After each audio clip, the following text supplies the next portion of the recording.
Hey everybody, thanks for coming to the People Process Progress YouTube channel. I'm Kevin Pinnell. This is Tyler Johnson. We're at Boundless BJJ in Fairlawn, which I thought was further down the road in Pulaski when I've gone to tournaments my kids have done in sports. I was like, oh, it's much closer. So thank you for being closer.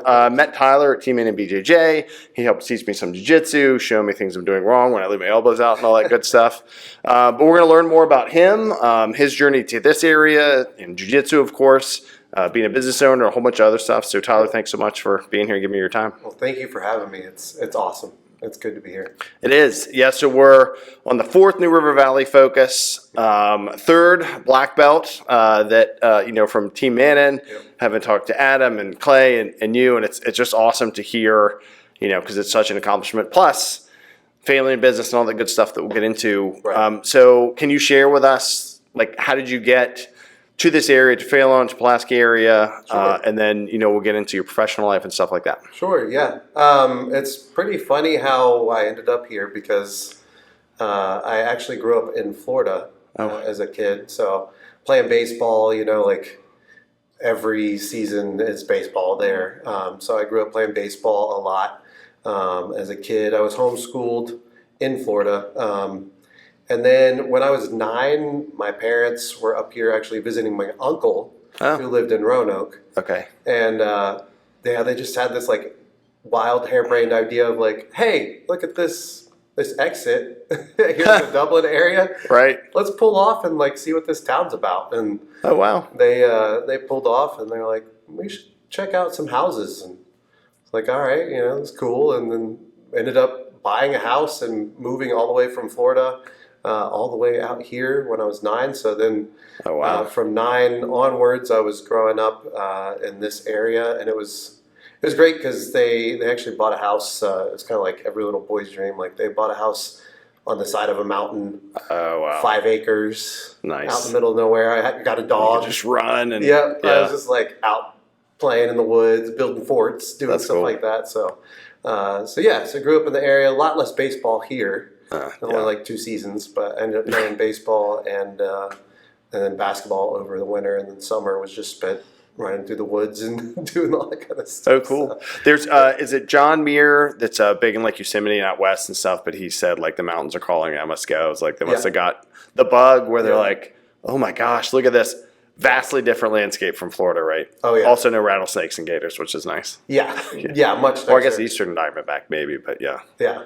No, much nicer because, as a kid in Florida, that was one of the things we'd always hear is don't go out in the woods as a kid or near the swampy areas because there's gators, and moving up here was a lot more freedom and I just fell in love, like you were saying, I fell in love with the mountain streams and just exploring, and I'm sure I trespassed a bunch, but I don't think it really bothered. I wasn't, I was just running along the top of the mountain, exploring and doing all kinds of stuff like that. So, really cool for a young boy to grow up in this area.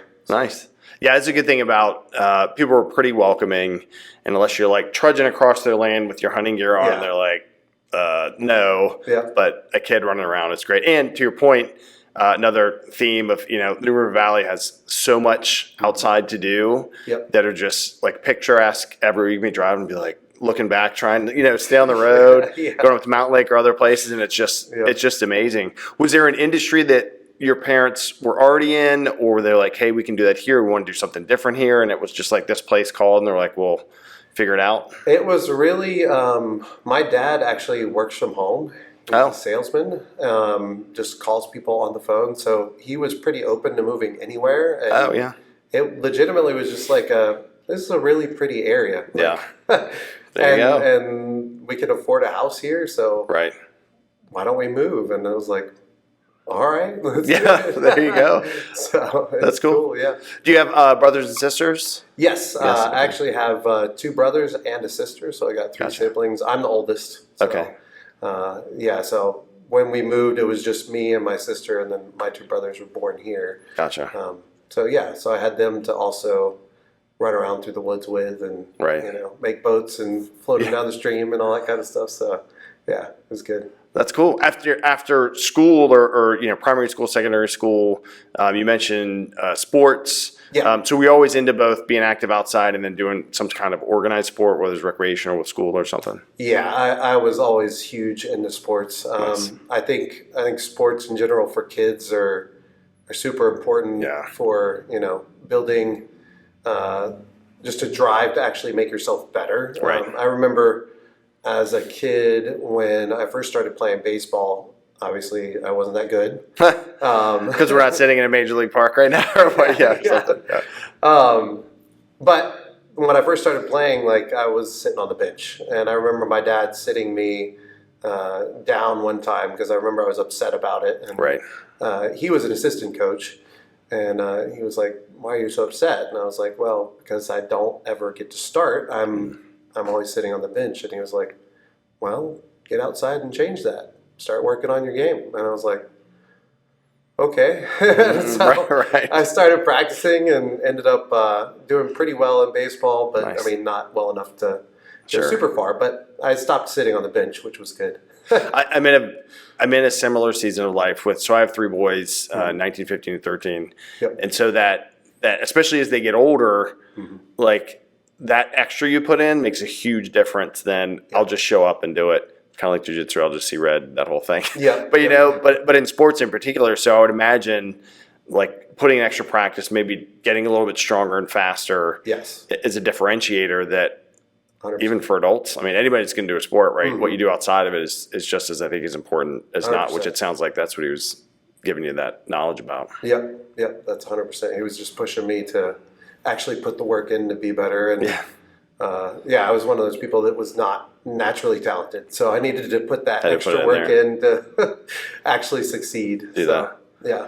Good advice. Put the extra work in. Yep. Right. Always. Yep.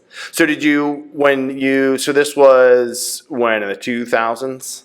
Late 90s. Late 90s, early 2000s. Yeah. So tech was still pretty new as far as like how it is now, right? Yeah. But were you interested then because now you do web stuff, design, like, in a very technical background as well. Yeah. Were you into that then also, or did that come later? No, I was into that then. I had a computer. That's actually probably about the time I started kind of messing with tech quite a bit. Gotcha. My dad had gotten me a computer for purposes of doing homework and that sort of thing, word processing, and I just ended up taking it further than that. And nice.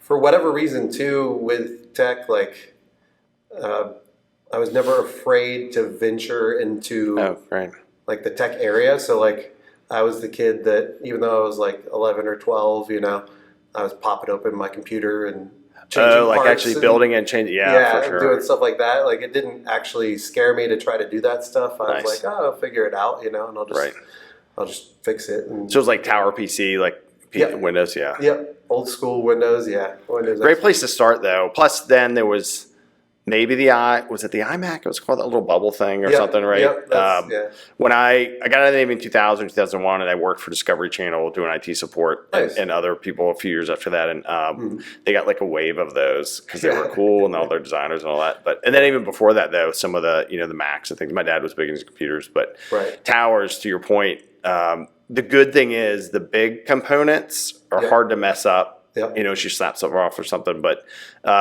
did you do that not only for schoolwork but also for gaming? Did you get into like gaming PCs? I do some gaming. Usually leads. I did some gaming too. So I would get, I would get in trouble sometimes with that being, like playing video games late at night when I didn't need to be. So my parents didn't like that a whole lot, but I really think that was kind of a natural.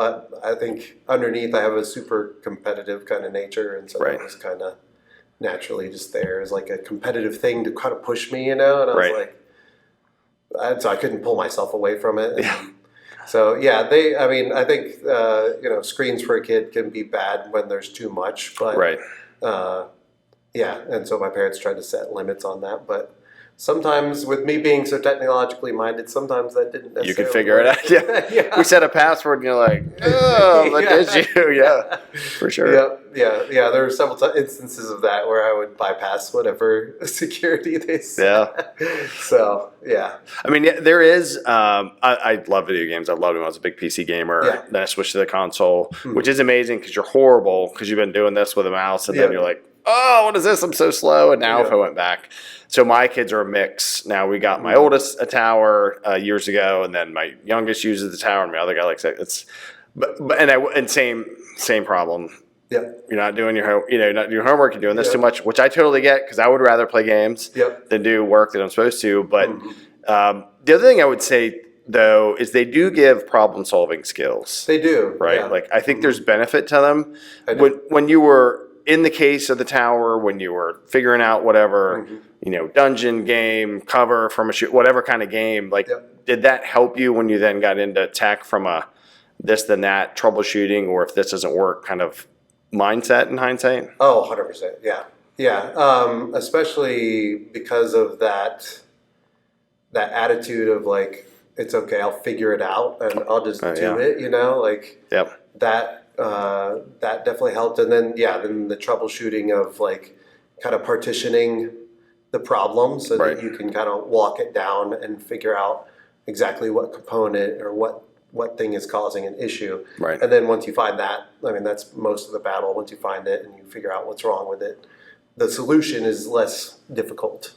So, so that was super helpful, just having that tech around, and then any computer issues, just using that problem solving to figure it out. So, did the hardware and of course the game software lead you to the other software though that you would eventually use to design things and code things? And did that start then, or was that an after? That did start then. Yeah. That started then because I would try to build I started trying to build a website for a game, and I didn't know what I was doing, and it was just one of those things where I just kind of, through trial and error, just put my head down and kept going and, coding stuff and being like, all right, did that work? Nope, it didn't work. And then just continued on until I think it was about when I was 13 or 14 that I started doing that a lot. And that in and of itself kind of became like another competitive area of like, I want to make this better. I want to do better with this, Yeah. And so, I didn't really have anybody teaching me. I kind of taught myself just through this raw going in and like. Were you like HTML coding the website, or were you using like Dreamweaver or something like that? No, I was just HTML. Oh, wow. Old school, raw, like. And just Notepad. Preview, nope, doesn't work. Yeah. Holy just smokes. Going back and forth. So. And like I said, just put my head down and just like, does that look good? Did that work? Did that break it? Did that, then, switching from there to fix it or do whatever I needed to do to get it to work. So was this a game that like somebody else made or someone that you knew made that you wanted to make the site for? It was a game that somebody else had made. Yeah. Gotcha. And it was just like it's not like they had asked me to make it. It was more of like I want to make it's like a fan-made game, like fan-made website, cool. Sort of thing. So that's how I started out with that. I had somebody ask me to help them do that, and then they didn't end up doing any of it, and I ended up doing a bunch of it, and so. Then carry that on into more work and education. How long before you, on your own, kept doing that, were you like, hey, I could probably benefit from some more structured education? Like, was that right after high school? Did you take a break after high school and then get back into it, or? That was right after high school. Okay. Yeah. I transitioned from high school directly into going to college for it. Ended up taking web development classes at college. But it's kind of funny looking back on those. I'd been in that web development world so long, so it's kind of funny, like I started making websites and things as a fun thing when I was, like I said, like 13 or 14. Right. And then my dad, at that point, had stopped being a salesman. He has a master's degree in history. Oh, wow. And a master's degree in philosophy.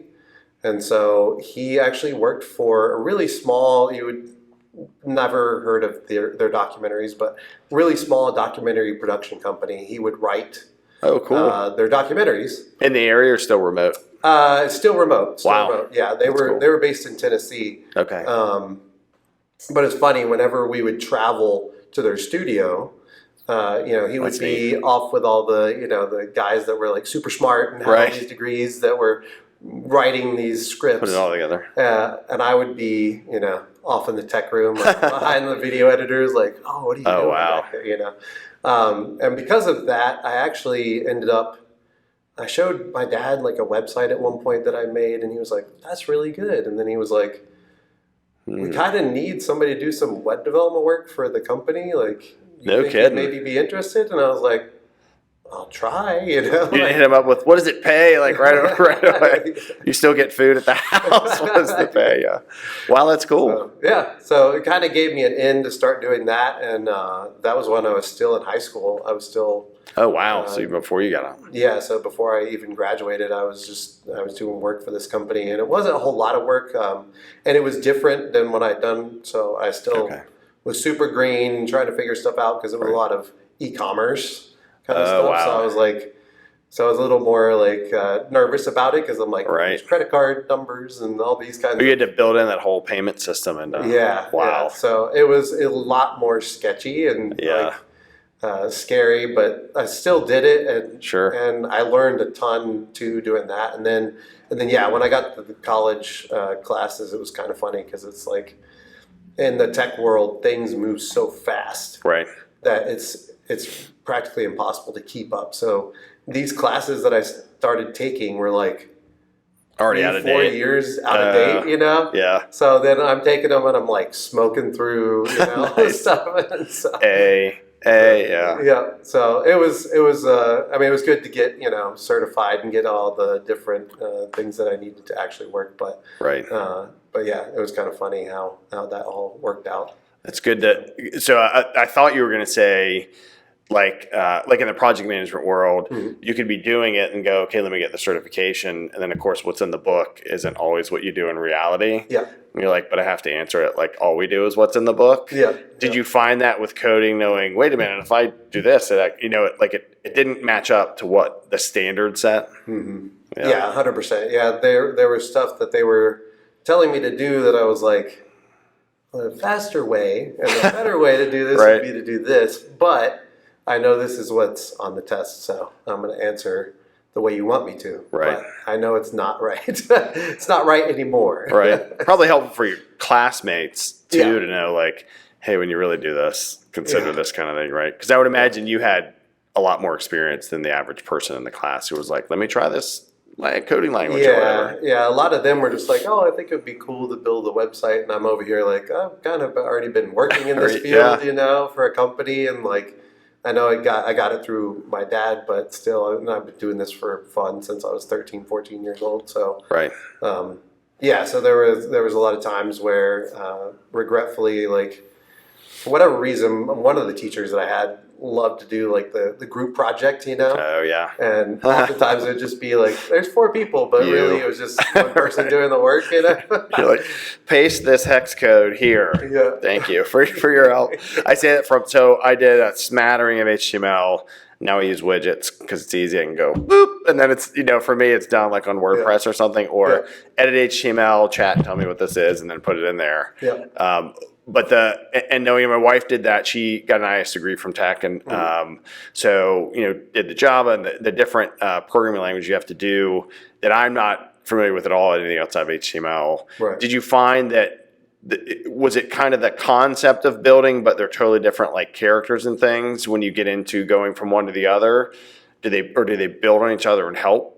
Or no? Or is it like learning kind of parts of different languages? So when you learn, like when you fully learn and understand a language, at the bare base, all the logic around them is the same. Okay. So it's different symbols and different ways that they speak. Right. But underneath, it's all the same. Gotcha. So yeah, when you fully learn one, to then pick up another is much easier.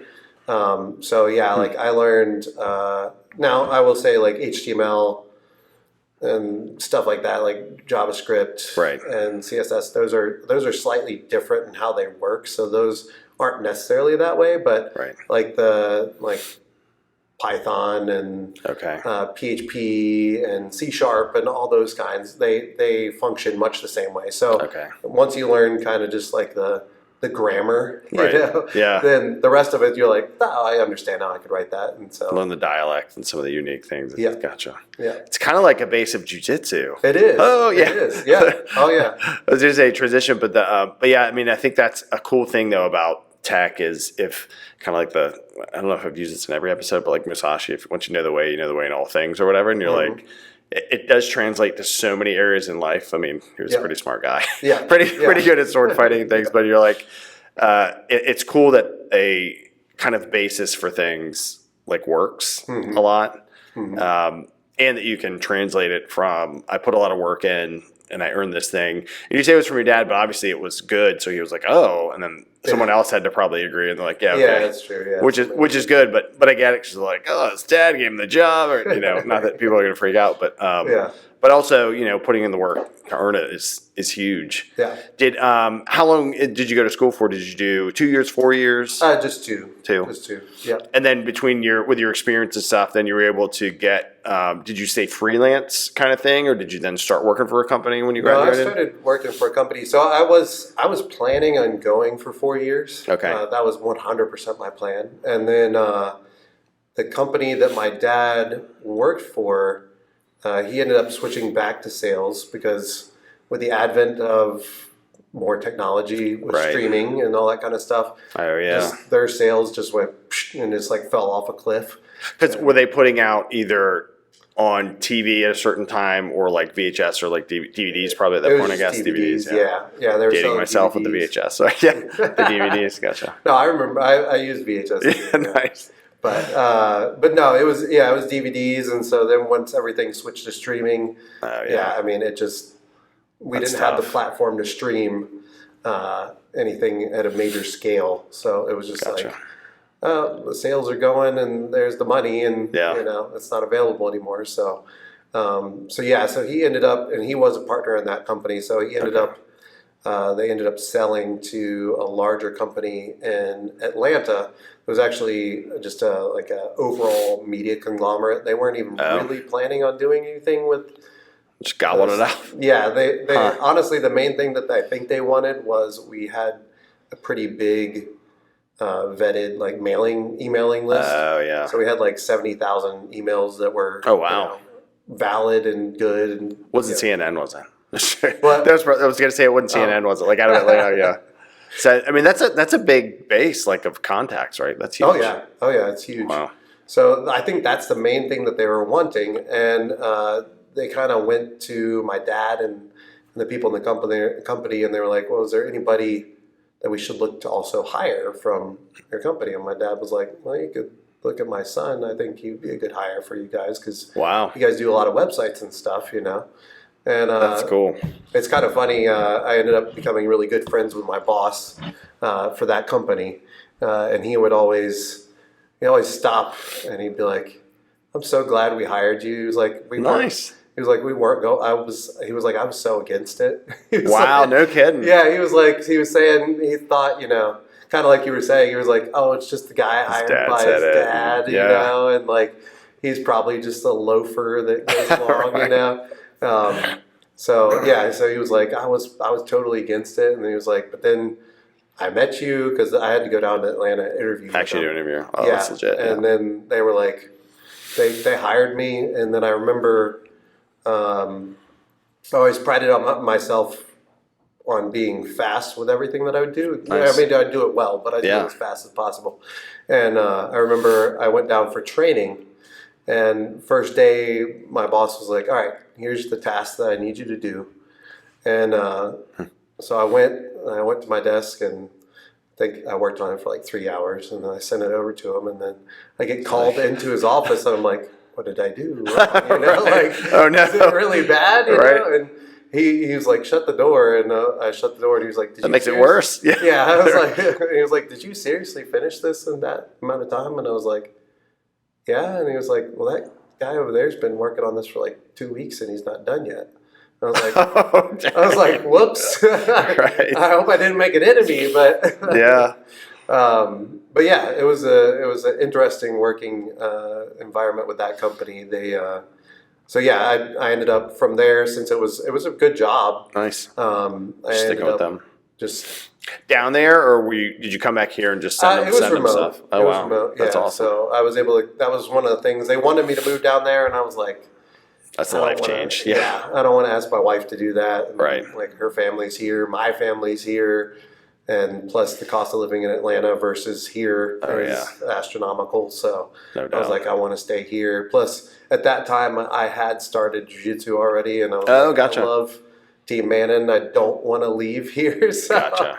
There's just a lot of reasons for me to stay, and so I pushed back on that, and thankfully they were like, all right, well, you can work remote while everybody else comes in the office down here in Atlanta. I was like, okay, cool. So you made more friends. Yeah. They're like, I got to come in. I can't just go home and do that. That's cool. Yeah. So you mentioned your wife. I got to meet her. That's awesome. And so when did you all meet then? Were you in school? Was it after that? When you were in college, or we after actually that? met or before that? We met before that. We actually met in church.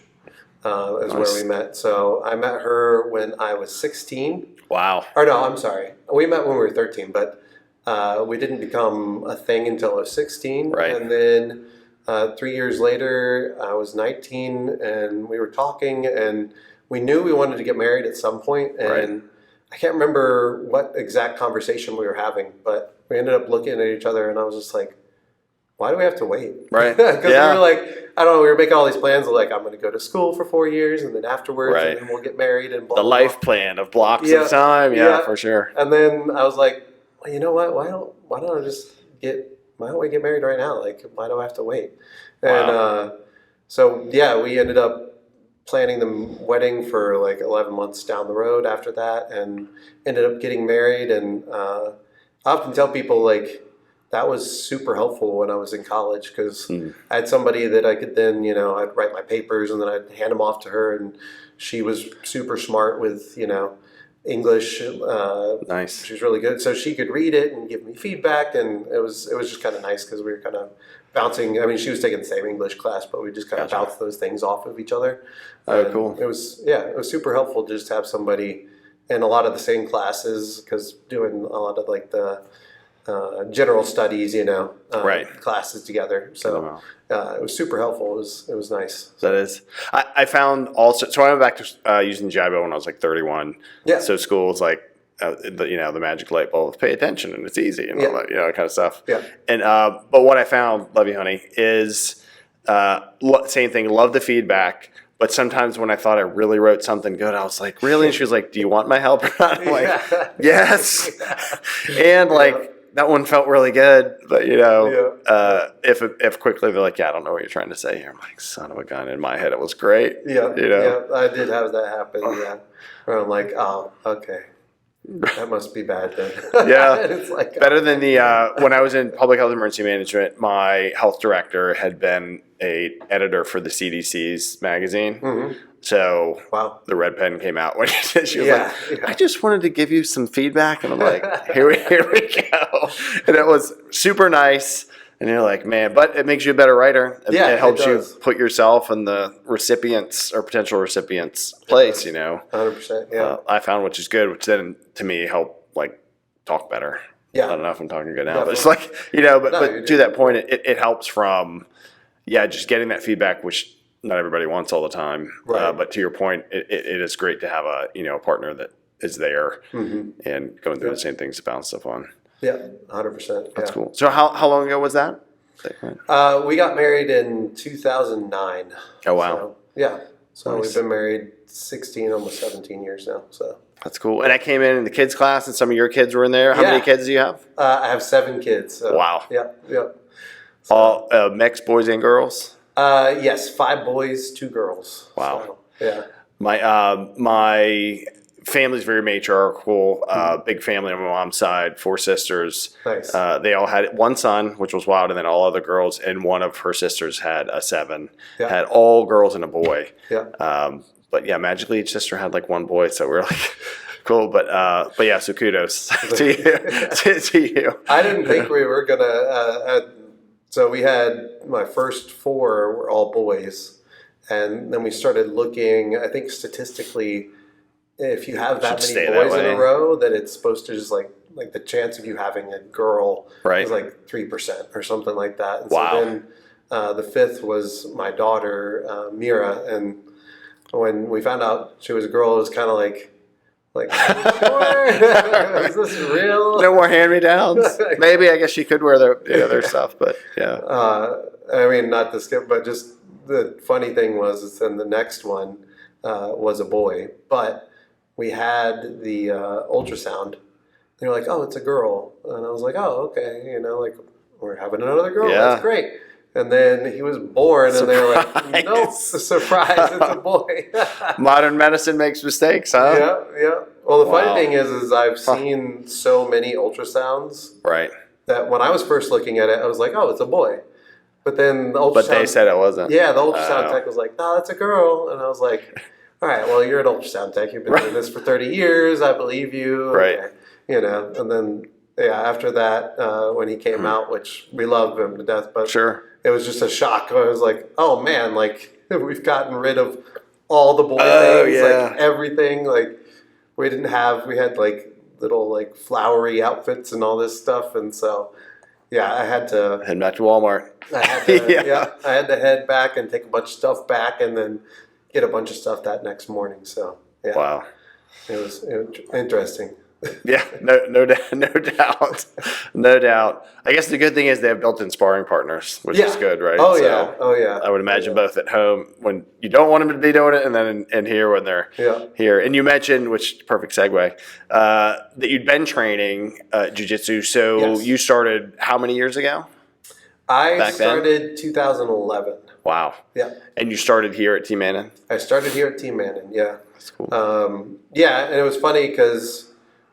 So kind of just how I got into jiu-jitsu. Yeah. In 2009, right before our wedding, actually during my bachelor's party, I had some friends that they were like, have you heard about this UFC thing? And I was like, nah, like I said, I played baseball and I played basketball and all that kind of stuff. It was still pretty young. It was still pretty young, sure. And my dad was never into like fighting stuff, so I never watched boxing or anything like that growing up. So I just never had ventured into that realm before, and so they were like, "Yeah, there's this UFC thing. You should check it out. It's kind of nuts. It's crazy, And I was like, "Oh, that sounds cool, whatever." And then we got married, and then came back from our honeymoon. And I remember it was like the night that we'd gotten back. I was sitting there flipping through the TV, and you remember that old Spike? Oh yeah, channel. It was on there all the time, which is wild. Yeah, and so I'm just flipping through, and there's like this UFC Unleashed thing, which they would play old fights. Yeah. And I remember going, oh, that's that UFC thing that they were talking about. And I was like, oh, I'll watch it for a second, just so I know what my friends are talking about. You know? And I remember I was watching this fight. I wish I could remember which fighters it was, but this guy was just getting like pummeled. I mean, he was getting like knocked down constantly. Right. And I remember near the end of the fight, he got knocked down and he ended up shooting a triangle and ended up choking the other guy out. And I was like, what is this? How did this guy win? What is this thing? And so, and that was 2009. I started like everything that I could look at about jiu-jitsu, anything I could read about jiu-jitsu, anything I could get my hands on. I was very technological, so that was early days of YouTube, but anything I could watch on YouTube about jiu-jitsu. Were the Gracie challenges on there yet? No. I don't know, probably I don't think they were on there yet. They hadn't converted the VHSs from there yet. For sure. There wasn't a ton of content, but there was some. Enough, though, So I sat there and started watching everything that I could. I was super interested in it. Nice. And then at that point, Tim was actually teaching out of another school. Oh, yeah. And I was like, I want to do this jiu-jitsu thing. Like, I actually want to do this. This is kind of cool. Like, I want to figure this out. I want to learn this. It's crazy. And I ended up calling that other school, and I didn't get to talk to Tim, but I ended up calling that other school. And because it was in like a kickboxing place, right? Yeah. It was in a kickboxing place. That's right. And they were charging, it was like 2 nights a week of jiu-jitsu. Gotcha. But they didn't have any, like, you can just do jiu-jitsu plans. It was like, you got to do everything. Oh, gotcha. And as a newly married guy with a new job at the time, I just didn't have that much expendable money. So I was like, I can't afford this. Do it, yeah. And then, kind of funny, it was literally the next day, my parents called me up and they were like, hey, we really want to do like something together as a family. We miss that you're not with us anymore, since you just got married. And they were like, we're going to do this like martial arts thing. Oh, wow. At this karate school, but they do like all these other things. They said they do all these other things. Right. And I was like, well, they do jiu-jitsu. And they're like, yeah, they said they do. And I was like, okay. And they're like, well, we'll pay for you to do it if you'll just come do it with us and spend like, 2 nights a week with us. I was like, sweet. Let me think about it. Yeah. Wow. That is wild. Yeah. Good on them. So yeah, I ended up. And it was that place? No. Or another place that just happened to have jiu-jitsu. It was just a karate place. And they didn't really have. They had some grappling. Yeah. Yeah, they would do some grappling along with the karate. Gotcha. But yeah, I ended up going there for 2 years, but it was kind of funny because for those 2 years I was doing all the karate and all that kind of stuff, but I'd go home and it was just beeline for anything jiu-jitsu. Like, I was reading and studying, and like any books I could get my hands on, I'd read them. Right. And so, yeah, I did that for 2 years and eventually got to the point, and thankfully I'd had my job long enough. I eventually got to the point where I was like, I got to do this actual jiu-jitsu thing. Like, I can't do this karate thing anymore. Right. I got to do jiu-jitsu. I got to get in there. It was pretty funny, actually, the way I found out about Tim. Had he moved then? Well, that was the funny thing. So I had heard that he had moved. Oh, gotcha. And so I actually went online to this forum where there were a bunch of jiu-jitsu guys. Good old forums. Yeah, that's forum. Awesome. Yeah, old school forum. Right. And I remember I posted, and there was a school actually right across the street from here. Oh, wow. And it was taught by a by a blue belt. And, from everything that I'd gathered online, it was like, it'd be way better if you could have a black belt teach you, but it was like, but I was sitting there, I was like, I got to do this. Better than zero, It's better than nothing, you know? And so I posted on the forum, like, I'm thinking about joining this school. It's taught by a blue belt. I know it's only a blue belt, but that's all I can afford in the area, And then thankfully, one of the guys that responded was one of Tim's brown belts, Chili Willie. Oh, wow. No, I remember his username. Nice. It was Will. I met him. Oh, wow. But yeah, he responded. And he was like, well, Tim just like got his own spot and it's less expensive. And I was like, oh, wow. Oh, man. Like, I was so excited. That's awesome. So I ended up going to class there. That was when he was teaching out of a karate school in Christiansburg. Okay. And I still remember, too, the first class that I went to, we were working front headlock to like a seated guillotine. Nice. And yeah, I went, and I mean, that first class, after that, I was hooked. I was in there. I was like, I'm going, this is something I'm doing. And thankfully, my lovely wife is such a good, like, supporter of it. Yeah. She saw you're like, he needs this. Yeah. Yeah. Yeah, because we had, I mean, like I said, I didn't have a whole lot of money. We had enough money for me to do that, but we were still, it made everything tighter, Right. I mean, I was still at the point in my life where, like, we would go out to dinner once per week with friends, and it was like, we'd go out to wing night, like, at a local restaurant. Yeah, when it was a deal. Yeah, for sure. Where it was a deal, and we'd budget, we had like $15 to spend, So, yeah, and we only had one car, and so she would actually drive me there, and then she would go do her grocery shopping and stuff, and then come back and get me, and Yeah, she was just super supportive of it. That's awesome. Did she start training, or is she trained? Other than what you teach her? Yeah. No. She's not really interested in it. Gotcha. She sees the benefits, and that's why the kids she really encourages the kids to do it. She's been around it a lot, so she understands. But no, she's never trained before. No. Yeah. So would you recommend folks that are like, hey, I want to try this thing, that they just call a place that's near them and be like, hey, can I come in? Or, especially in this area. In Fair Lawn. Oh, yeah. Boundless BJJ. But that experience of you making the effort to call places and find them was helpful. Oh, yeah. And I even tell people, because at Tim Mannon, we've got a lot of people that are college students that come in and then they leave and they go somewhere else. I always tell them, you don't have to go to the first place you find. Look around at multiple places. Try them, because pretty much every jiu-jitsu place has a trial class. Right. Try it. Yeah. See what you think, and whichever one you like the most, then go to that one. Whichever one makes the most sense for you. And for people that haven't done jiu-jitsu before, they say the hardest thing is to walk through the door and start, and I get that, it's true. Right. But I think there's kind of a misconception of jiu-jitsu being all these tough guys that just want to beat each other up, and you come in and they're just going to murder you, Maybe an open mat. I don't know. No, just joking. But yeah. To your point, it's such a cross section of humans and professions and students, as you say.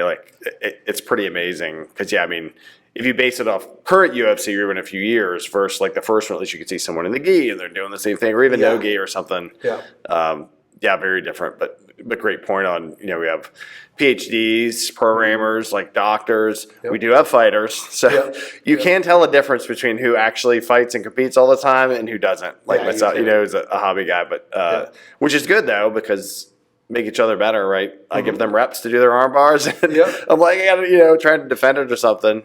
But and to your point, the great thing is with Boundless here in Fair Lawn, all from Tim Mannon, right? You being a black belt, and then Blue Gorilla, and I'm going to talk to Kaizen Roanoke, and then Mindful, Athletics and Gorillas and Kalax. It's people have stuff everywhere here. Where when you started, it was Tim and Lineage, right? Yeah. So direct from Renzo Gracie. Yeah. I was just at the dentist, and I forget how it came up. Probably because I was I got a filling fix. And I was I hope it doesn't mess up my mouthpiece. He's you trained? I was and he had trained. And of course, I'm going to talk about jiu-jitsu because, but he had mentioned, wanting to take his kids actually to Blue Gorilla. And I was hey, they have places here but I don't know where he lives, but it's just right down the road from him. Yeah. To the point being, it's hey, you should come in and check it out. Yeah. Which is always the meme, come check out the trial. It's fine. And you're nah. Welcome to jiu-jitsu. But now there are places to go, but more places, which is great with great folks like you, even though you come in and also go into a place you spoiled. I'm 10 minutes from Tim Mannon, so I'm that's where I'm going regularly. But I think proximity does matter well. Yeah, it does. Which is why I also admire you and all the other black belts and other folks that come from way far away. Yep. There's folks that are 3 times further than even you, all around. Yep. But I think that speaks to the core of where that comes from. And again, Tim trained, and we'll have his story in the future. Directly with Renzo Gracie, who if you don't know who that is, Google it. Which, if you're in jiu-jitsu, you should. But and then you all also directly from that lineage is amazing. Yeah. So when you say you got into it, were you every day I'm going to every class that you have? How did you start? I couldn't do every day, but like I said, I'm one of those people that I want to know as much information as possible about anything. Right. Anything that I'm interested in. So if I'm going to purchase something, I research everything that I can about that thing before I buy it. Yeah. And so with jiu-jitsu, it was even more it was like I said, any book, anything that I could read about it, I did. So I had read somewhere that you can't train 1 day per week. because that's not enough for you to grow. Like build up. And I also had read somewhere that 2 times per week is enough to maintain, that 3 times a week is enough to grow. Nice. And so I was like, well, I was, like I said, my wife was very supportive, but I just got married. Yeah. 2 years later, I had a son already and another on the way, and not that much money. And so making drives from our house out to Christiansburg, and then eventually Blacksburg, use gas, So I had to, not free. Yeah. So I had to pick and choose of all right, 3 days is what I'm going to do. And I remember talking with my wife about it and coming to the decision of all right, 3 days is all I'm going to do, but I'm going to do 3 days per week. That's what I'm going to do. So, so that's I didn't go full in every day, and I think that was helpful. I have seen a lot of times where people will go so deep in, where they'll go every day and they get injured really quickly, or they burn out really fast because they're just overdoing it. And I kind of didn't have that. I probably would have done that if I could have. Good that you couldn't, I guess. Yeah. But I was limited by other factors. So I think that was super helpful for me as I started training to kind of ease into it and go from there. So. Yeah, I just turned 52, so for me recovery matters. But even for younger folks, what I found the best when I consistently am 3 days a week. In between those, one day is going to be stretching and yoga, and then I'm going to lift weights and do other stuff. Because even young folks, to your point, awesome. And I remember what it was like to be peak at 24 or younger. These college kids that come in, and then you add to your point. And some of them, you go that much and you get smashed that much, and they're like, I'm out. Because I think it also because you're not going to do great when you start, right? No. And even now it is different, like some of the wrestlers we have, which also spices things up. However, though, if they go against higher level folks or folks that also kind of wrestled and did jiu-jitsu, they're like, oh, I'm not just playing the game of stay off my back. Now I can die this way, and stuff like that too. So how did you, in addition to 3 days a week, did you supplement with other activities too and recovery things, and just or just focus on that, or what did you do? Yeah, I definitely added. I mean, I was young at the time, so I added working out as something. So this is kind of a funny thing too, is jiu-jitsu not only gave me a community or anything all that other stuff. But it also it helped me with I got married. I was doing karate, which was okay, but it wasn't really pushing me physically. It's different. It's a little different. And so my wife is a very good cook, and so she was making me good food. And so I actually ended up being 264 pounds, I think, at my biggest. No kidding. I was wearing a size 44, and that's when I started jiu-jitsu. And I remember thinking in my head. I remember before I did jiu-jitsu that I was like, I need to lose some weight. I need to do all this, But then I remember being at jiu-jitsu and being unable to really finish rounds and being kind of tired, And that really pushed me. The desire to be good at jiu-jitsu pushed me to be way healthier. So nice. I stopped. I always tell my wife, I'm like, and I think maybe I've expressed this a little bit, but I'm either not in or all in. You know what I mean? Yeah. So I went extreme. All in. I was no sweets, zero, no sugar, no processed foods, none of that. Just full clean eating. Before I started jiu-jitsu, I was drinking 4 or 5 Dr. Peppers a day. Oh wow! And I went full. I was I'm just drinking water. That's it. You did go extreme. I did. I was just, but as soon as I did that, I mean, the pounds just fell off, and I started working out. So I was working out. Nice. I was training 3 days a week. I was working out 2 days a week, and then one of the other days I was doing stretching. Because from karate, they did do a lot of stretching in karate, and I was pretty flexible off of that, even though I wasn't in the best shape weight wise. I was actually surprisingly flexible. That's I could great. almost do Now, I haven't really worked this that much, but I could almost do a split at the time. Like the Van Damme yeah, split? Wow. Yeah, I could. I can't anymore because I've just abandoned that. But yeah, I could almost do like a split and all that kind of stuff. So I tried to keep that flexibility up a little bit. Right. So yeah, I would do that, and then I'd have a rest day where I just wouldn't do anything. Yeah. But yeah, I just went full on in, like I said, on eating clean, on working out. Yeah, I remember I used to have like I would even go to the extreme of like I'm gonna work out. Right. And I'm gonna put a hoodie on so I sweat even more. Yeah. You know, like wrestling style. Yeah, yeah. I would be like sweatpants, hoodie, and then let's go. And I would do like it works though. I mean, it does. Yeah. Like yeah, I would murder myself. I'd work for like 45, 50 minutes just going, doing like high intensity. I didn't really ever have. I have a much better home gym now, but at the time I didn't really have anything, so it was just all like stair sprints and push-ups and burpees and, you know, Russian twists, sit-ups, leg lifts, all that kind of stuff. Just anything I could do, hill sprints, you know. Yeah.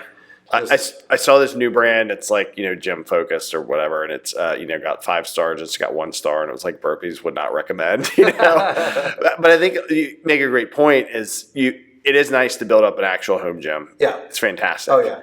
But you don't have to have it to get started. Exactly. And, you know, people ask or reach out or whatever, and I'm like, hey, here's a complete body weight program that will smoke you, build you up, and then you can worry about it. Even like, I go to the gym, should I do reps or heavy? I'm like, start with push-ups, air squats, do some running and some crunches maybe, like you're fine. I mean, there's a reason that worked for a long time because it still works, you know? Yeah, and then you can, like, the home gym I have now, I've just built up over time. You know, like you don't have to go out and like buy all the things and have all at once. Like you can, like you said, start from that body weight workout and then add as you go. Like the first thing that I added was a pull-up bar. Yeah, you know, and then I just kept piling on after that as I would go, and I'd be like, I really want to, you know, kind of spice up my workout a little bit more, you know. But yeah, I started adding all that stuff to spice it up, but it was good. That is a great thing over the past probably decade now, because it was a little before COVID and the course exploded when people couldn't go to the gym. It's a whole other thing. and then, you know, which unfortunately also the prices went up, but there's so much out there you can get that's decent for like not a lot of money, and where you could only used to get that from going to a gym. Yeah. And it, you know, the barbell, the weights, the rack, whatever you want or don't want. It's almost absurd now. You look through and you're like, there's so much here. It's kind of obnoxious, but, and some of the attachments, you're like, do you really need that? Just like go like this with a dumbbell, whatever. But the gym industry is doing strong. So, which is good. If there's an industry you would want going well, it is exercise equipment, you know? So jiu-jitsu, so you're going there 3 days a week, you're losing a ton of weight, which, jiu-jitsu is a just super pill for losing weight. Tons of stories. I'm sure you've seen them. We have some folks there now, you know, one of our older folks lost a ton of weight in there too, which is great. So if you need to burn calories, go do jiu-jitsu. It's the funnest way to work out. It's super fun. That's true, But to your point, a lot of folks too, that I think it's interesting, a lot of folks get the bug, or at least I've seen. And then you can tell the folks that get the bug and they're going to stay there after a couple months, you know, because and not just because the people don't show up, but that, you know, and this isn't like you've been there for a bit and you're like, oh, I just got ass beat this week and it just happens. But it is cool. And then to be with those people for years is awesome. And, you know, learn each other's game. You're like, crap, now I got to do something else or something like that. So you were you went to Tim's place when it still smelled new, right? When it was, which is awesome after we moved there. So how was I was going to say, like, how was your progression, but how did you find your approach to keeping showing up, right? You made it to black belt. How many years later? How long did it take you to make it to black belt? 9.5. 9.5 years, which is, they say, like 10 years, right? Is the thing. And did you focus on that, or did you just keep showing up and then you're like, cool, you know, you're ready and all that kind of stuff? That's a good question. Because I get asked that a lot. I actually talked to somebody recently about that.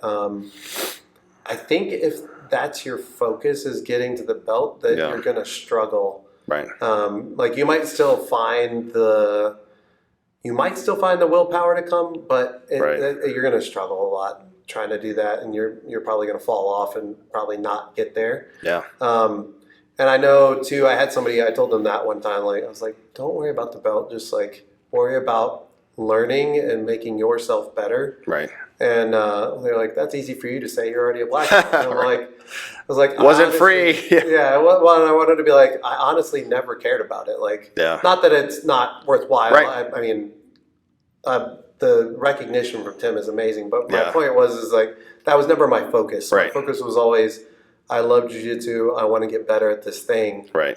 The belts will come when they come. Yeah. You know? And so kind of the focus that I had, I actually got my blue belt really, really fast. Nice. I think a lot of that had to do with, like I said, like I had read so much stuff. And you put that into your practice. Yeah. So, nice. I mean, I had read and studied so many things for like 2 years that I just kind of had to like meld together body and mind, you know what I mean? Yeah. And like put it into practice. So I got my blue belt after 6 months. Wow. But then I stayed at my blue belt for a really long time. Yeah. Really long time. And then I stayed at my purple belt even longer. For a long time. But kind of, I think what helped me once I got my blue belt was I decided that I was going to be very targeted in my training. Because I kind of noticed that I was coming in and I was like rolling and stuff. Right. But I was just kind of doing whatever. You know what I mean? Like, not like I need to focus on this or these couple things or whatever. Right. I was just rolling for the sake of rolling. You know? Right. And I started realizing that, like, for example, that I was getting stuck in side control a lot. And I was like, okay, I need to solve this problem. Right. I was like, well, the best way to solve it, like in drilling, I can drill it, but they're letting me have that. You know what I mean? Like in drilling, they're going to let me move. Right. They're going to have that. So I can't remember who I was reading. I was reading somebody, and they were saying the best thing to do is, especially if you want to like work your escapes or anything like that, is just let somebody get there while you're rolling, so you and have then to just work your technique. You know? Yeah. So I just started studying every like side control escape I could find. Right.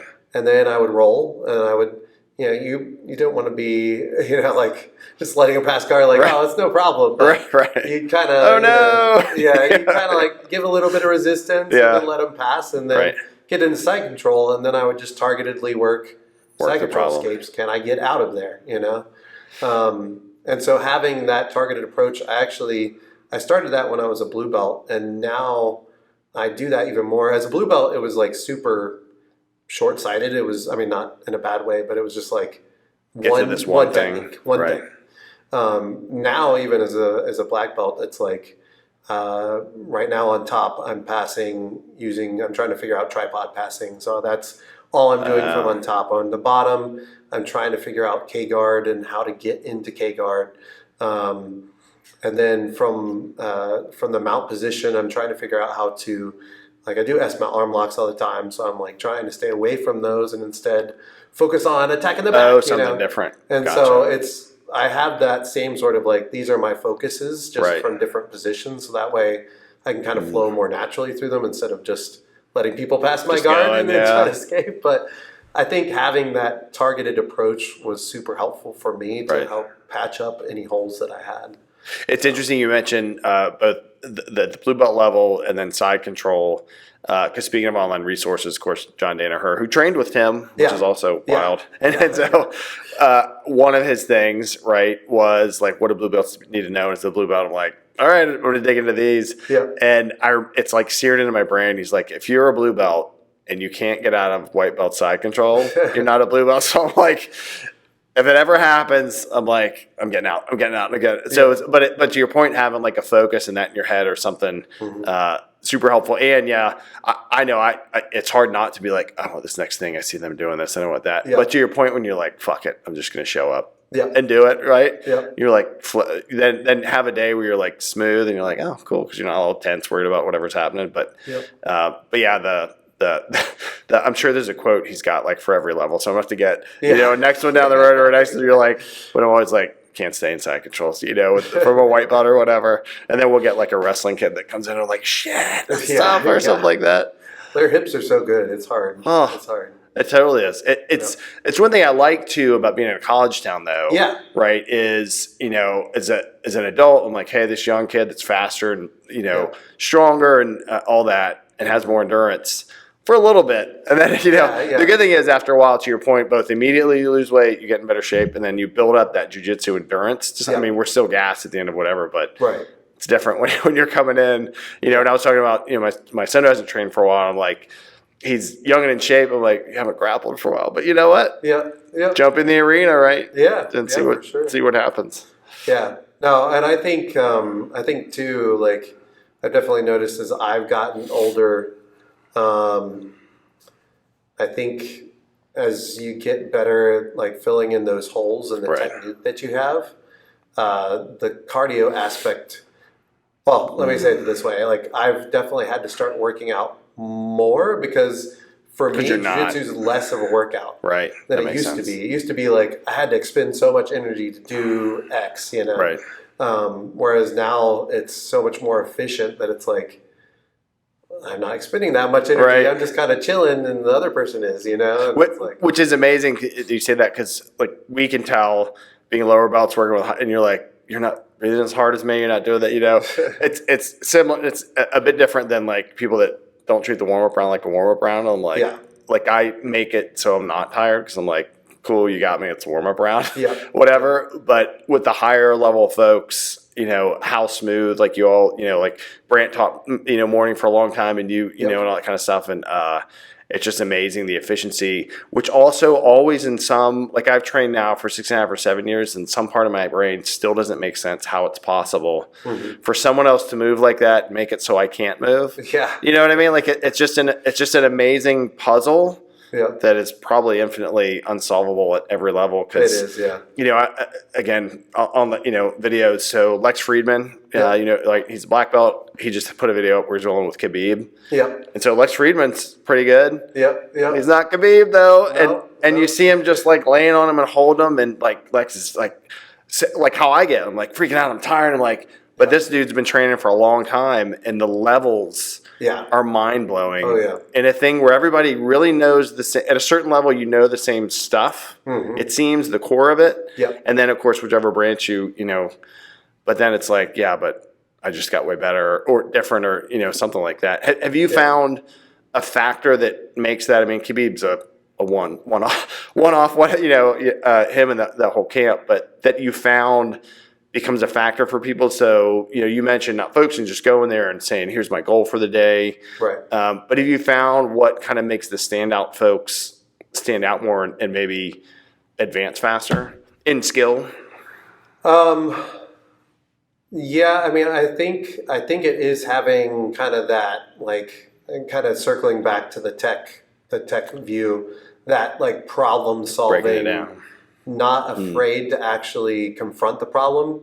Because I've seen some people that will come in and maybe, they're well, just to use side control again. They're bad at escaping side control.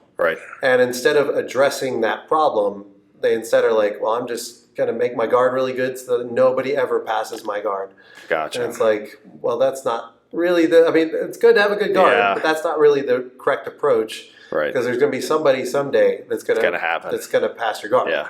So you need to know how to escape side control. So I think it's those people that are willing to take their issues and confront them head on, instead of trying to kind of hide from them. You know, and people that have taken also that analytical approach. I've been actually saying this a lot in a lot of my recent classes because I've noticed this with people. A lot of people will get into, like, let's say we learn a knee cut. A lot of people will get into the position where their knee is in between the other person's legs while they're on top trying to pass. And all they can think is knee cut. And they just go like knee cut, knee cut, knee cut. And all they do is just go straight for the knee cut. And that's it. And they'll drive it through even if it's not there. Even if they're like fully getting framed on and the person pushes them away and recovers their guard. And then they'll just come right back in and try it again. Keep doing the same thing. You gotta open and expand your vision and have more than just that one response. You gotta have multiple different responses and options. And I think the people that kind of open their vision and Right. problem solve in that way more so, I think are going to have a much easier time. And those contingency are the people that I plan. see. Yeah. Gotcha. Yeah. Those are the people that I see extend further, Right. you know? So yeah, that's where I've seen like the huge difference. And funny enough is usually the people that are really good at doing that, especially in like the college town that we're in, are like the software guys and the engineers, right? Yeah, and those kind of people that have to work on problems all the time. They're usually the ones that are just like they pick it up really quickly and come up with a lot of different solutions for the same problem. True. Because I don't know, I can't remember who said it, but there was someone that said jiu-jitsu is just a bunch of problem solving. And it's probably it's John true. Probably he's an analytical guy. Yeah, probably. Right. But, which does make sense. And then, and again, the mind blowing thing where someone goes like, just go like this, and you're like, oh, the details. I mean, which again is like code. I mess this up, the whole thing's gonna crash, or it doesn't look good, or something. And literally, things you've shown us, and others like. You do this a little bit, you get out. You do this, and you don't. You know, it's amazing. It could be a little bit of movement or a lot. Yeah, that makes a world of difference, whether helping you or hurting you. It does. Yeah, it's astounding. It's crazy. I remember telling people the first time I realized that was I was a blue belt, and at the time I had worked a lot of butterfly guard, and I think like physically my legs are the strongest thing I've got. Right. I'm pretty flexible, pretty strong with my legs. And so I remember I felt like pretty confident that I could sweep anybody from butterfly guard. Right. And I remember it was a Saturday, we were doing 10-minute rounds. And I remember Tim goes, "Hey, do you want to roll?" And I was like, awesome. I was like, okay. And, Tim is awesome. I mean, he's amazing. Like, I remember he sat in front of me and he let me put my hooks in and we started the roll. And I remember I tried to lift him. And I mean, and I felt like I was trying to move a boulder. Like I realized now looking back on it, it was the way he was positioning his hips, the way he was turning the angle. Because like there were guys way heavier than him that I was like flipping over and sweeping and all that stuff. But then he was just shutting me down. And he proceeded to do that. Like, he rolled with me for 10 minutes. I was dead. And he was like, "Do you want to roll again?" And I was like, "Well, you don't tell Tim no." So I was like, "Okay." And he murdered me for 2 more rounds. So for a full 30 minutes, he was just smashing me. But I remember thinking that day, like, okay, that's impressive. Like, just the little movements or whatever he was doing, I couldn't move him. Like, it was crazy. So yeah. Position. I know it's and always being the was it the UK that when he demonstrates on, it's way worse than when I do it to my training partner. You're like, it's perfect, and I thought I was gonna die. The other day, actually Adam was there, and we were doing nasty chokes, right? And it's like, hey, does anybody have any questions? And he already done a couple extra, and he looked right at me. I'm like, nope, don't ask the questions to get extra chokes. Yeah. So you put the time in your building systems, like working through that, and you get your black belt. Had you, before you got your black belt, or how long after timeline did you think, I want to have my own place?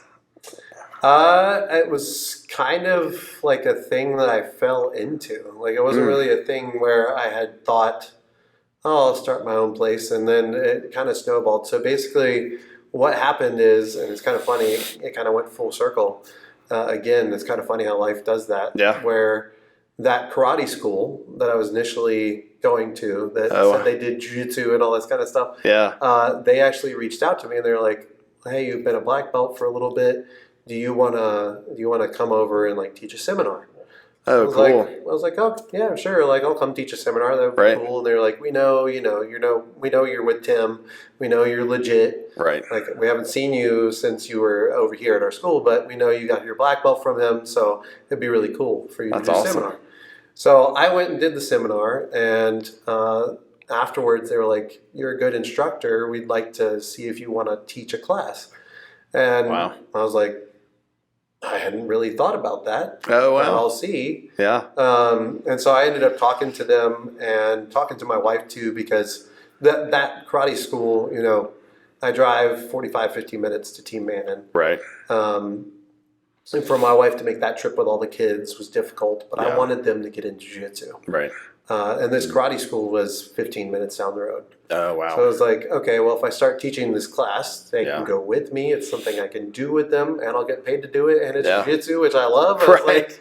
It's kind of hard to say Pretty good deal. Yeah. So that's great. I ended up saying yes. It was interesting because they required all their students to come for the first month. So I walk in, and I'm not kidding, I have a class of 80 people. Wow. I was like, okay. Oh, you mean like that are in every class? Yeah. Wow. Yeah, they were like, they made it a requirement for all their karate students to come in for a month to my classes. I mean, good on them for balancing the stuff they did with grappling. That's cool. Wow. I walked in and there was like 80 students, and I was like, wow. This is, I mean, I've taught some big classes at Tim Mannon. I've had like 50 people, Wow. But the thing is with those 50 people, it's usually like most of them know what they're doing. They've trained, and I'm talking like 80 brand new beginners, that have never done jiu-jitsu before. Yeah. So I was like, this is interesting. This is going to be fun. Wow. So I went over basics with them for a while, and then it was kind of funny. You could see the karate egos get kind of hurt. I bet. Rolling around and stuff, and ended up, and I don't know if this had to do with me or just the environment or what, but that number fell, not including my kids, down to 3. Wow. And so I was sitting there, I was like, wow. I was considering just stopping. I was like, there's just no point in me driving over here, and I could go to Tim Mannon, and there's no point in me spending my time over here with these 3 people, and like they're really nice and I like them, but it's 3 people. Be like, hey, meet me at Tim Mannon or something. If you're interested, it's just meet me at Tim Mannon. Yeah. So I was considering stopping, and but there was like a tournament on the horizon, and all 3 of these people wanted to do it, and I was like, okay, cool, we'll just do that, and then see how that goes, and then from there I'll probably just kind of fizzle out and let it be the end of it. And we ended up going to the tournament, and they did really well. Like, nice. They all did really well. They all medaled. Nice. All my kids got gold. They all medaled. That's cool. They so better. I said they better. Your kids, But they started, because like the 3 people I had, they posted pictures to social media of them competing. Oh. And all of a sudden, like the next Monday, I come in, and there's like 3 new people. And I'm like, oh. Look at that. That's okay, great. Well, I guess that's my answer about, letting this fizzle out. And so then it just started growing from there, to the point that I had, I think, 15 or 16 students just consistently. Regularly coming in. Yeah.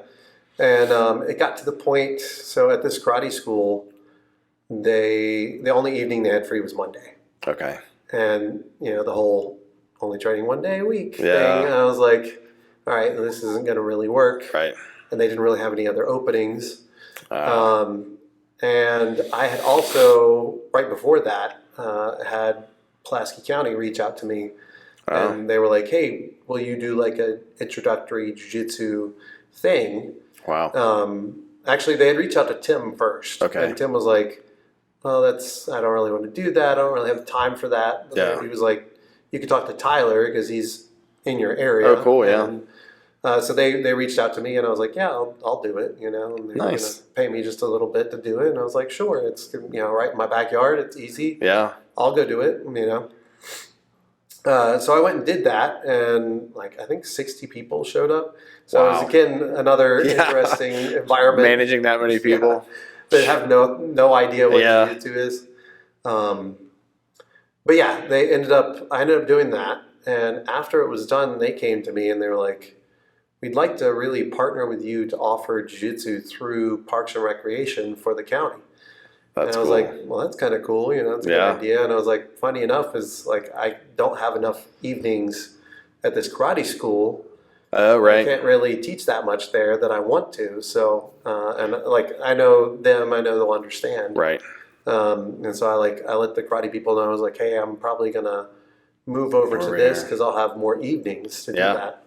And so I did, and it was rough. Yeah. Because they gave me like the space and they gave me a space, but it was like old school in Dublin, old Dublin middle school. Gotcha. It was like the lunchroom, and it was like no kidding. Yeah, it was like, I mean, we were roughing it. Gym mats and like it was like puzzle mats. Oh yeah, nice. Put together, and we were there was like no heat. Whew. So we had like little space heaters. So I mean, we were running around in hoodies, and it's almost like it was back in the '90s in old school startup jiu-jitsu days. Yeah, that's wild. It was. So we so we ended up starting there, and just through osmosis of like I said, I didn't really like ask to do it. Yeah. But it was just people reaching out to me, being like, "Hey, can you teach this thing?" And I was like, "Oh, well, I don't see why not." Right.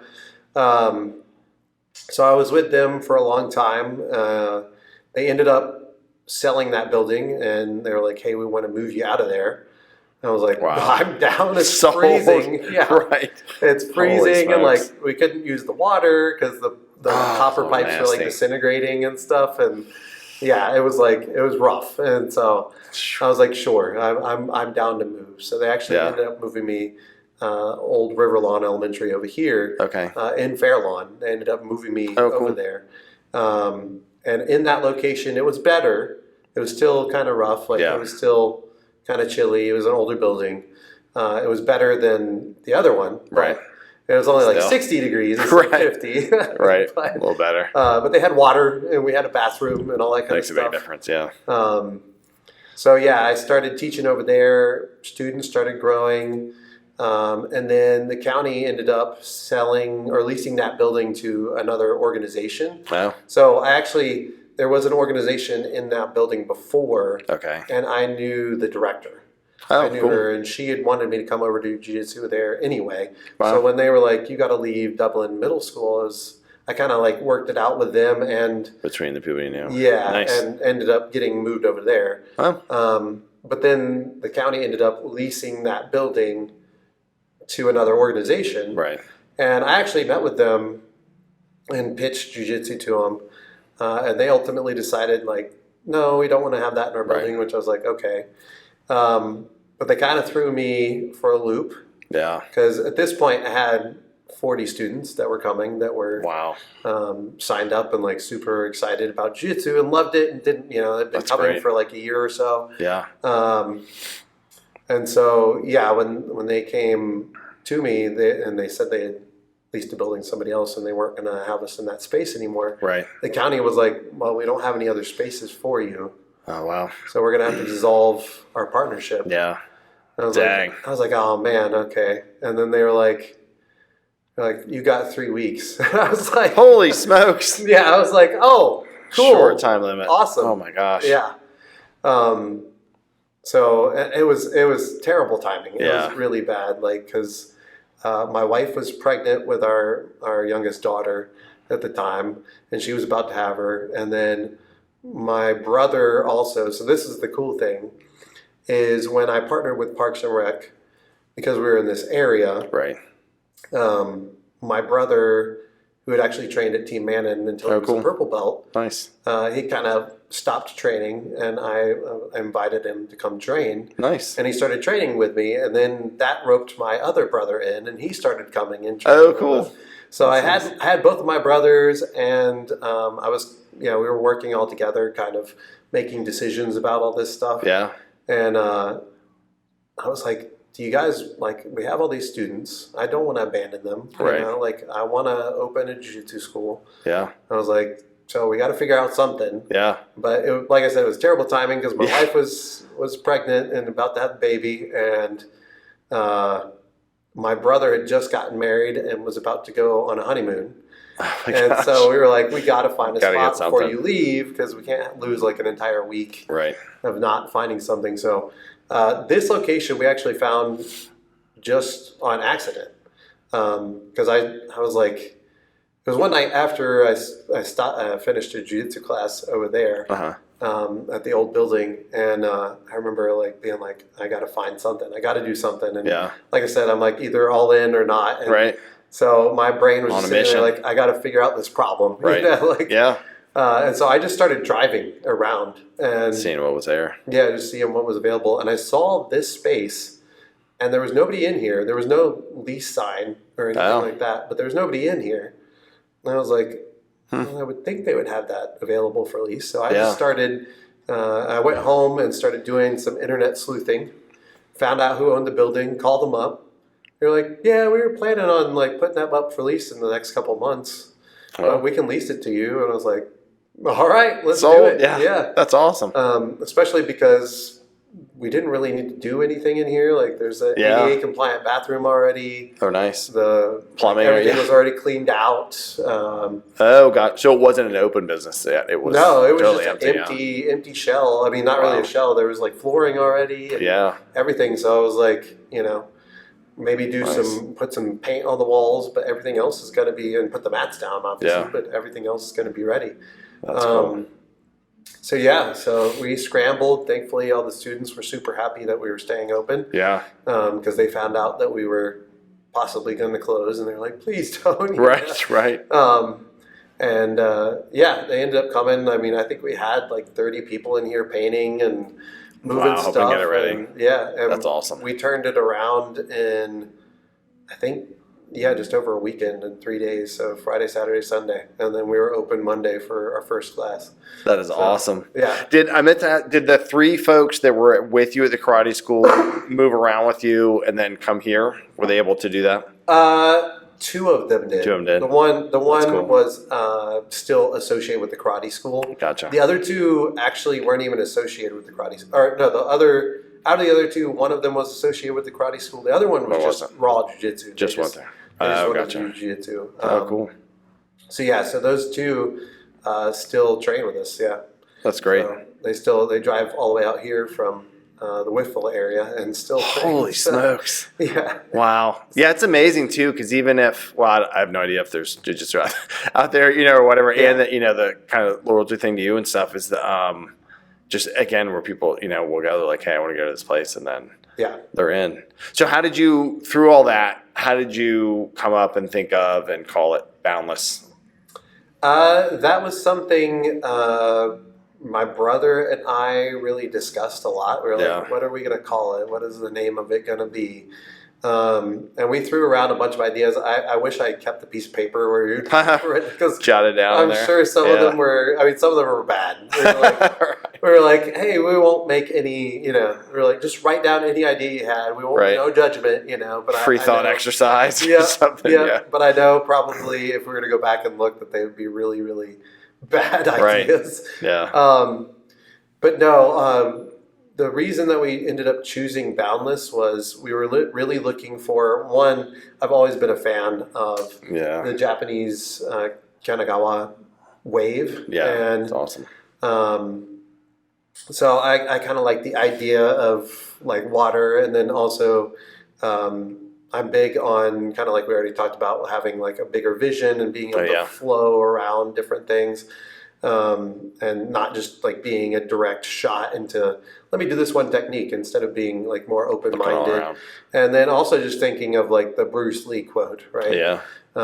Be like water. Yep. Be like water. So all that kind of came together, and we were trying to come up with water style names. And I was like, well, the ocean's kind of like boundless, it doesn't like really end. Like it just keeps going. And then we ended up being well, that's a cool name. We'll just do Boundless. And kind of the other thing we did too is we started looking, because I think one of the names we had was like the Forge or something like that was one.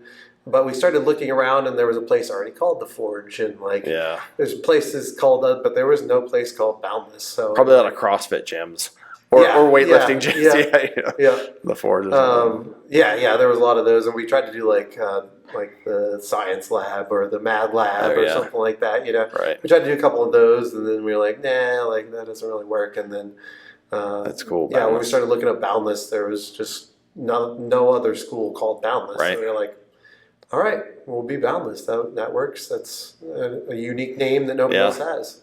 That's cool. So your brothers got into jiu-jitsu. Are they also into tech stuff, or are they in totally different fields? They're in totally, well, my brother, he's now brown belt. He is not super into tech stuff, no. Gotcha. He's actually following in my dad's footsteps. He's a salesman. Oh, wow. Actually works for my dad's company that my dad works for now as a salesman as well. Nice. So he does that. But my younger brother is in the tech world. He actually works for Volvo. Oh, wow. He's an electrical engineer, or not electrical engineer, I'm sorry. He's an engineer, but he does like the electrical components. So oh, wow. He does like CAD and just right down the road. Yeah. Yeah. Cool. Yeah. Does CAD and like does all the component mapping and all that kind of stuff. So you guys have sales and marketing and design locked down for whichever way this goes. Yeah. So that's cool. Yeah. No, I tell my brother, my youngest brother, he's a blue belt, and this is kind of when we actually moved here and had to get like business license and all that kind of stuff, and actually put together like an LLC and all that kind of stuff. We all did it together because I was like, I want it to be a family thing. Yeah, I want it to be us together, and so. I always joke with my youngest brother, since he's a blue belt. I'm like, you're the marketing guy. You do the social media, and he does a good job. He's the young guy, so he's good at social media and filming stuff and posting stuff. So anything you see posted by us on Instagram is something he's done. Yeah. They're good. It is amazing on a phone what you can just put together and put out. Yeah, from clips. That's pretty awesome. Definitely. Speaking of social media, then. Where do folks find Boundless on the various platforms that you're on? We're mainly on Instagram and Facebook, and if you just look up Boundless Jiu Jitsu, we will come up. Like I said, we're the only place that has the name, so it's easy to find us. Yeah. There's nobody else with that name, so that's cool. So yeah, Facebook or Instagram, and we're pretty active on there as well. We try to post at least once per week.